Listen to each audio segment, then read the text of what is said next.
Well, the cold weather is here, Chris. If folks thought that we were over it, we're beyond it. Not the case. How long are we going to be dealing with all of this? You know, we're going to see temperatures staying below average for the next couple of days before we start warming up heading into the weekend. And we're also not finished with the rain yet. Even though we're in a break right now, tomorrow looks like it's going to be a dry day before the next round of rain moves in, giving us showers here on Friday. Here's a look at the storms that rolled through earlier today. These were severe as they moved through our area with heavy rain and some damaging winds in association with it. It also had thunder and lightning. It's all moved off to the east now, so we are drying out at this point, and tomorrow will be a dry day, but then we have already some moisture building out to the west in parts of Texas, and this is just the beginning of that. That's going to be our next wave of rain that moves in. That'll be arriving really overnight Thursday night and then through the day on Friday.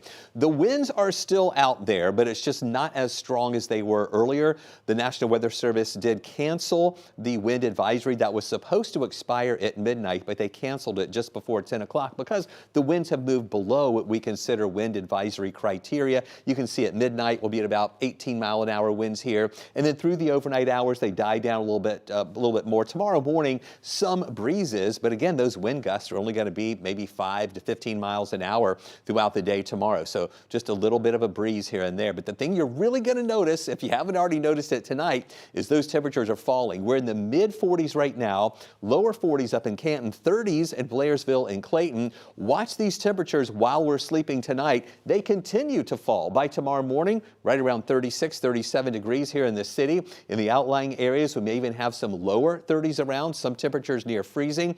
We do move back up to the 50s here at lunchtime and then topping off in the mid to upper 50s in the afternoon, which is still going to be a little bit below the average. We're also going to be dealing with clouds in the morning. Some clouds, maybe a little bit of sun trying to break through some of those thinner clouds, but then clouds thickening up through the day. Still dry, though, for the daytime hours on Thursday. Now, remember, I showed you that moisture out to the west. Look how that's going to be feeding in overnight Thursday into Friday.